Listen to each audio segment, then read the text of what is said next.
Bonsoir, chers élèves de la classe 6e, toujours pour la correction du devoir numéro 2. Allez, exercice numéro 3, ça concerne les cercles. Sur une droite D, place les points IE et O dans cet ordre tel que IE égale 5 cm et OO égale 4 cm. Sur une droite D, donc je vais tracer une droite D comme ça. Sur une droite D, donc la droite s'appelle D. Place les points E, je mets E ici. E. Non, I d'abord, I, dans cet ordre. I, E et O, dans cet ordre tel. Dans cet ordre, ça veut dire après I, c'est E, après E, c'est O. Et la distance IE égale à 5 cm. Je mets 5 cm. 5 cm est là. Donc voici le point E. Ensuite, EO égale à 4 cm. Je mets 4 cm ici, malheureusement. C'est petit, mais c'est pas grave. On à droite. Et je mets 4 cm ici. Bon, ça laisse O là, ça c'est 0. Je mets O ici. D'accord? Ensuite, quoi? En plus de, on me demande de construire les cercles C1 de centre I et de rayon 5,5 cm. Le cercle C2 de centre E et de rayon 1,5 cm. Et le cercle C3 de centre O et de rayon 2,5 cm. D'accord? Pour cela, je prends mon compas. Je construis le premier cercle de centre I et de rayon 5,5 cm.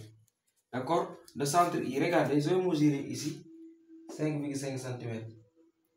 Voilà, voici 5,5 cm. Donc, de centre I, je pose le compas en I et trace le cercle centre I et de rayon 5,5 cm. Voici mon cercle. Donc, voici mon cercle. Il est grand, mais c'est comme ça. Voici mon cercle. Voilà, il s'appelle C1. Cercle I de rayon 5,5 cm. Ensuite, le cercle C2 de centre E est de rayon 1,5 cm. Donc, je vais mesurer 1,5 cm ici. 1,5 cm, c'est là. C'est là. Le centre E, donc je me pose en haut. Je prends le cercle centre E de rayon 1,5 cm.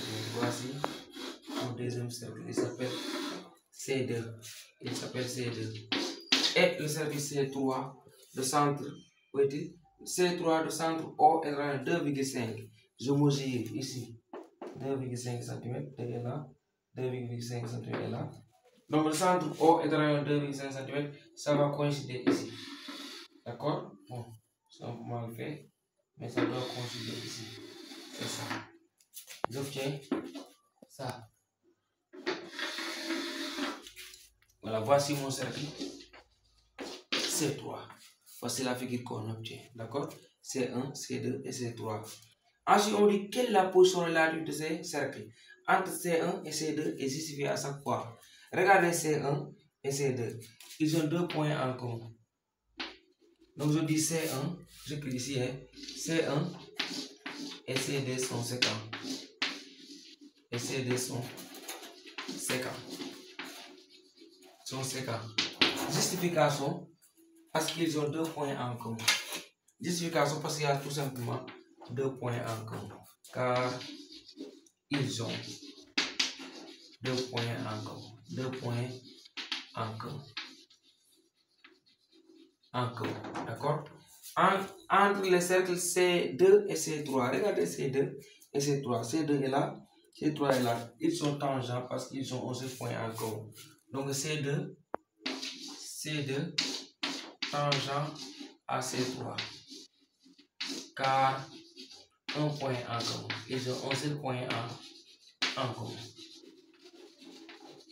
Ils ont 11 points en commun. Et entre C1 et C3, regardez, C1 est là, C3 est là, ils n'ont rien en commun. Ils sont donc disjoints. Donc C1 et C3 sont disjoints. Et C3 sont disjoints.